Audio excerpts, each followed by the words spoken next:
આજે આપણે ધોરણ 12 માં વિકલનના સૂત્રો, હવે આપણે વિકલનીયતા ટોપિક શીખીએ છીએ તો 11મા ધોરણમાં જે આપણે વિકલનના સૂત્રો અને કાર્યનિયમો જે શીખ્યા હતા એ રિવાઇઝ કરીએ છીએ, કારણ કે હવે બધા જ સૂત્રો અને કાર્યનિયમનો દરેક એક્ઝામ્પલમાં ઉપયોગ આવશે. તો વિકલનના સૂત્રો યાદ કરીએ છીએ. પહેલું વિકલનનું સૂત્ર છે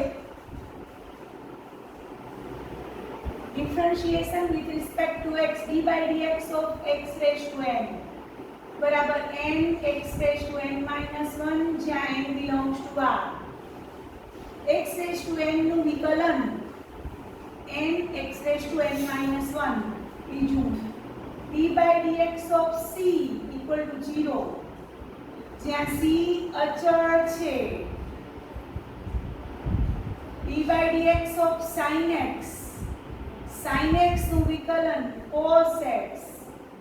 d by dx of cos x તો એનું વિકલન minus sin x. d by dx of tan x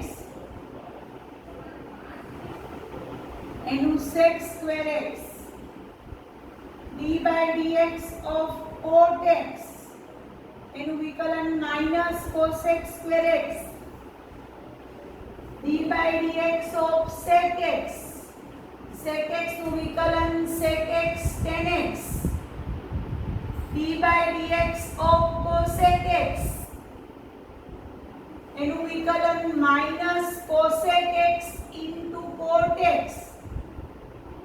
d by dx of e raised to x તો e raised to x ઘાતાંકીય વિધેય exponential function. d by dx of a raised to x તો a raised to x into log a to the base e. d by dx of log x 1 upon x. d by dx of sin inverse x 1 upon under root 1 minus x square. sin inverse x નું વિકલન 1 upon under root 1 minus x square. d by dx of cos inverse x બરાબર minus 1 upon under root 1 minus x square. d by dx of tan inverse x બરાબર 1 upon 1 plus x square. d by dx of cot inverse x બરાબર minus 1 upon 1 plus x square.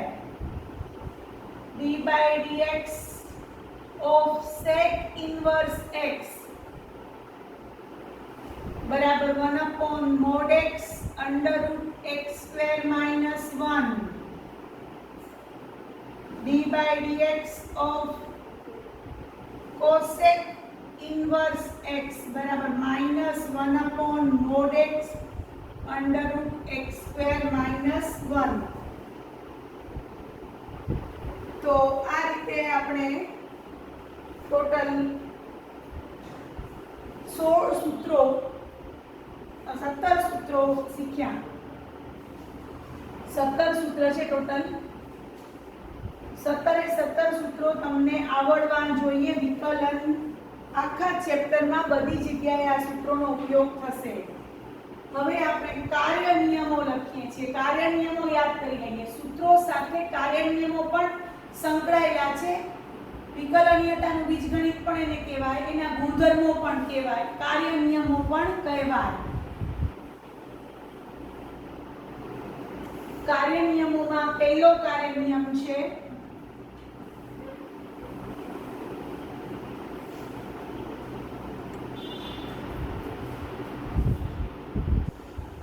બે વિધેયોના સરવાળાનું વિકલન બરાબર બંનેના વિકલનોનો સરવાળો. d by dx of fx plus gx બરાબર d by dx of fx plus d by dx of gx. બે વિધેયોની બાદબાકીનું વિકલન બંનેના વિકલનોની બાદબાકી d by dx of fx minus d by dx of gx, d by dx of k of fx, k into fx, k into fx, k એટલે કોઈ વાસ્તવિક સંખ્યા છે એ આગળ આવી જશે k into d by dx of fx, અચળ સંખ્યા આગળ આવી જશે અને બાકીના વિધેયનું વિકલન થશે. પછી d by dx of fx into gx, બે વિધેયોના ગુણાકારનું વિકલન. પહેલું વિધેય mn into બીજાનું વિકલન એટલે fx into d by dx of gx plus બીજું વિધેય mn into પહેલાનું વિકલન. એના સાથે ઉપનિયમ જોડાયેલો છે. ત્રણ વિધેયો માટે વિકલનનો ગુણાકારનો કાર્ય નિયમ છે. ત્રણ વિધેયોના ગુણાકારનું વિકલન બરાબર પહેલા બે વિધેયો fx અને gx mn d by dx of hx plus gx અને hx mn d by dx of fx plus fx અને hx mn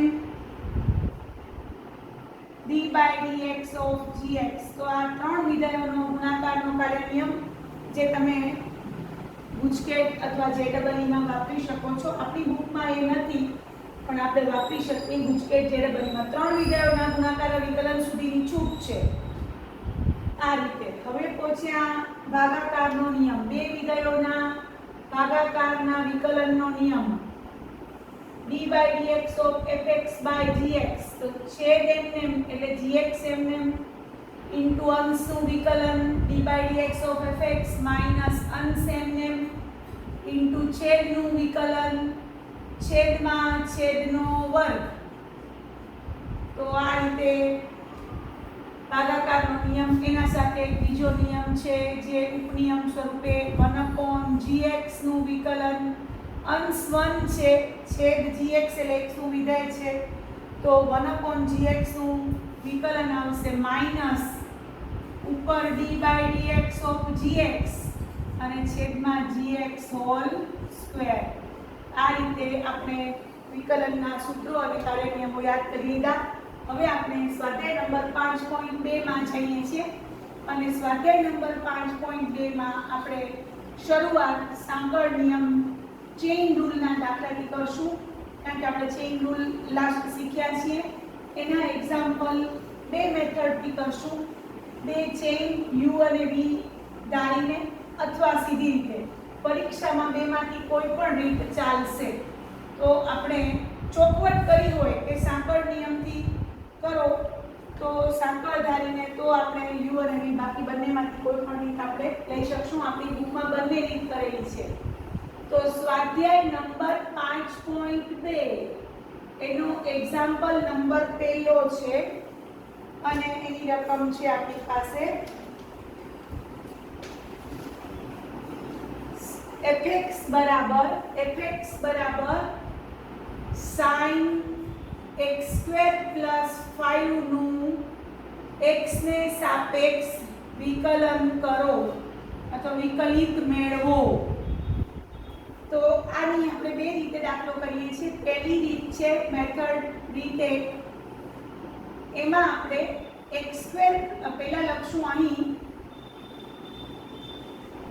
f એ u અને v નું સંયોજિત વિધેય છે. therefore f of x બરાબર VOU of x. u અને v નું એટલે લખાય VOU of x. g અને f નું લખાય FOG of x થાય. જ્યાં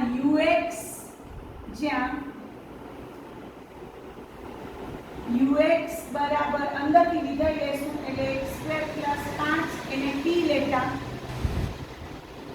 તથા v of t કારણ કે અહીંયા t મૂકશો એટલે sin t વિધેય બનશે. v of t બરાબર sin t. હવે આપણે આ u of x છે એનું dt by dx મેળવશું એના ઉપરથી. કારણ કે u of x એટલે t છે એ x નું વિધેય છે.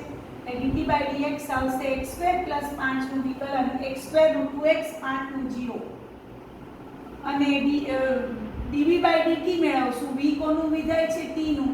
તો dv બાય dt એટલે sin t નું cos t. હવે આપણે ફાઇનલ શોધવાનું છે df બાય dx, કારણ કે આપણે fx છે.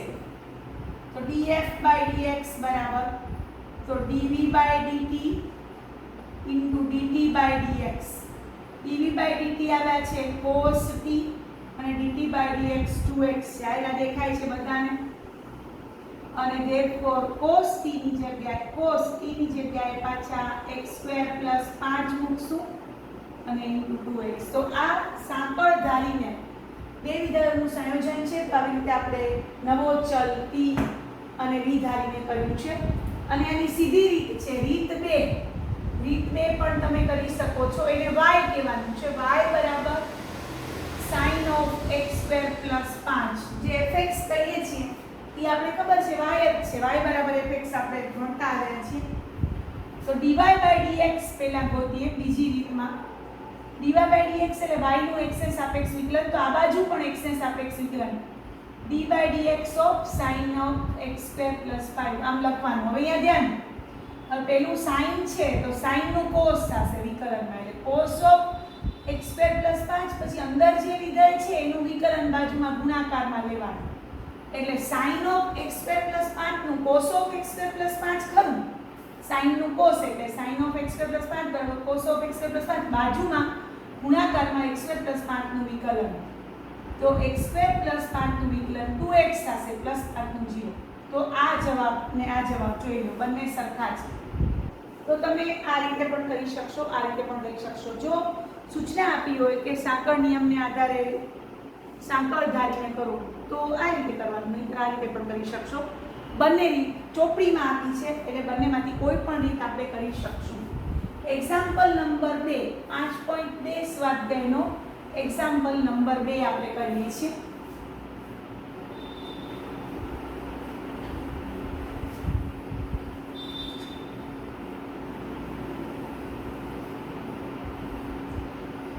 એક્ઝામ્પલ 2 ની રકમ છે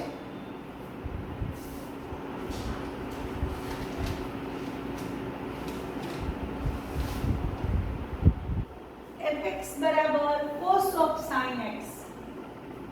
fx બરાબર cos of sin x. તો મારે એનું x ને સાપેક્ષ વિકલન મેળવવાનું છે. તો તમને ખબર છે પહેલી રીત આપણી છે રીત 1 પ્રમાણે આપણે લખશું કે અહીં f એ u અને v નું સંયોજિત વિધેય છે. therefore f of x બરાબર VOU of x થાય, કારણ કે u અને v નું જ્યાં તમને ખબર છે ux બરાબર sin x અંદરથી બરાબર t લેતા તથા v of t આ t બનશે એટલે cos t થશે. તો હવે આપણે dt by dx મેળવશું, dt by dx મેળવશું.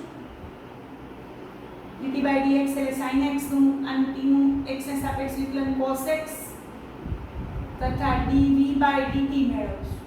dv by dt મેળવશું. તો dv by dt એટલે cos t નું માઈનસ sin t.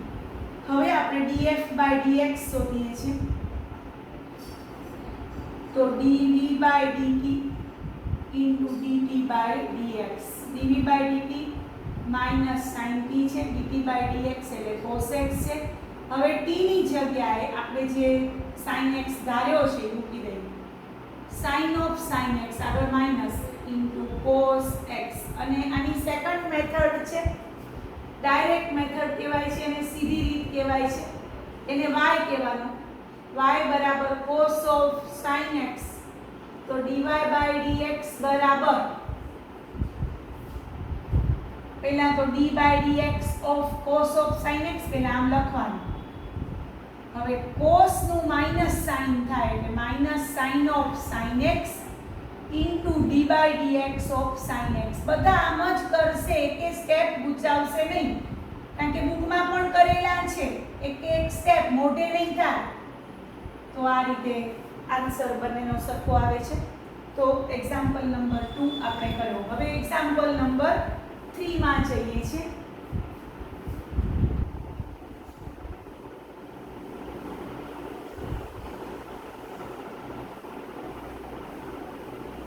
એક્ઝામ્પલ 3 માં રકમ આપી છે fx બરાબર sin ax plus b. fx બરાબર sin ax plus b. તો હવે આપણે ડાયરેક્ટ મેથડથી અને ઓલી બંને મેથડથી કરશું. તો પહેલા લાસ્ટ આને આપણે ડાયરેક્ટ મેથડથી કરીએ છીએ. y બરાબર fx કહી દઈએ. તો y બરાબર sin ax plus b છે. તો dy by dx બરાબર સીધી મેથડથી થશે d by dx of sin ax plus b. તમને આવડતી પેલી મેથડ હું નથી કરતી કારણ કે ઓલરેડી બે એક્ઝામ્પલ આપણે કર્યા.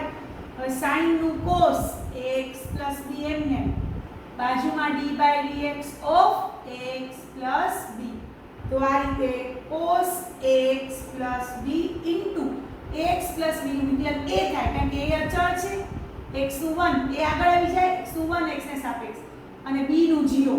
તો આ જવાબ આવે છે cos ax plus b into a. Example number 4 કરીએ છીએ. એક્ઝામ્પલ નંબર 4 માં ત્રણ ફંક્શન છે. 3 fx બરાબર sec of tan of root x બરોબર. તો મારે એને બંને રીતે હું તમને ત્રણ ફંક્શનો આપી બંને રીતે કરાવું છું. બધા જોશે. પહેલા f એ u v w નું સંયોજિત વિધેય છે. therefore f of x બરાબર w o v o u of x થાય. હવે જ્યાં ux બરાબર root x અંદરથી ધારવાનું ux બરાબર root x બરાબર t, v of t બરાબર tan t બરાબર s અને છેલ્લે w of s બરાબર sec s. તો આ રીતે આપણે ધાર્યું. હવે આપણે બધાના વિકલન શોધશું. dt by dx કરશું. પહેલા t છે એ x નું વિધેય છે dt by dx એટલે આવશે √x નું 1/2 √x વિકલન થશે. પછી dv by dt શોધશું. dv by dt tan t નું આપણે dv by dt થશે tan t નું sec t sec square t sorry. અને dw by ds શોધશું. dw by ds કારણ કે v છે t નું વિધેય છે અને છેલ્લે dw by ds એટલે sec s નું sec s tan s. હવે આપણે final df by dx શોધશું. df by dx બરાબર dw by ds into dw by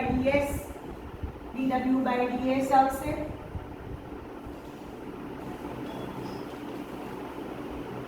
into ds by dt. s છે t નું વિધેય છે. હા s છે t નું વિધેય છે એટલે ds by dt આવશે. શું કામ? જો ux બરાબર √x બરાબર t તો dt by dx શોધ્યું. t છે એ x નું વિધેય છે. v of t બરાબર sin t બરાબર s તો s કોનું વિધેય છે? t નું વિધેય છે એટલે ds by dt શોધ્યું. અને પછી dw by w કોનું વિધેય છે? s નું એટલે dw by ds. ઓકે. તો ds by dt અને into dt by dx. બધા જ વિકલનો ગોત્યા છે એ લખી નાખીએ. 1/2 √x ds by dt એટલે sec square t અને dw by ds એટલે sec s tan s. હવે બધાની વેલ્યુ મૂકીએ. 1/2 √x sec square t t એટલે √x છે અને sec s એટલે આપણી પાસે tan t છે. sec of tan t tan of tan t અને છેલ્લે t ની જગ્યાએ પાછું √x મૂકી દઈશું એટલે ફાઇનલ આન્સર આવશે 1/2 √x into sec square √x into sec of tan of √x into tan of √x.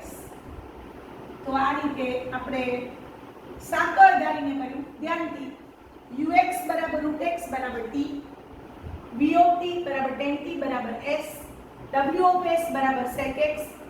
હવે t છે એ x નું વિધાય છે એટલે dt by dx મેળવવાનું, s છે એ t નું વિધાય છે એટલે ds by dt મેળવવાનું, w છે એ s નું વિધાય છે એટલે dw by dx મેળવવાનું. અને આ રીતે df by dx બરાબર dw by ds ds by dt dt by dx બધા જ વિકલનો મૂક્યા. અને આની સીધી મેથડ y બરાબર sec of tan of root x. સીધી મેથડ dy by dx બરાબર તમને ખબર છે sec of d by dx of પહેલા તો d by dx લખવાનું, sec of tan of root x. હવે sec નું sec tan sec x tan x એટલે sec of tan of root x into tan of root x into d by dx of tan root x. d by dx of tan root x. હવે tan root x નું આ તો એમને રાખવાનું, sec of tan of root x into tan of root x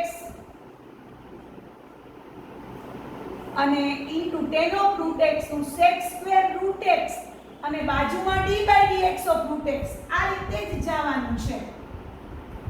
અંતે હવે છેલ્લે root x શું થશે sec of tan of root x into tan of root x into sec square root x into root x નું 1/2 root x. તો જો એ જ final જવાબ આવે છે જે આપણો ઉપર આવતો તો એ જ.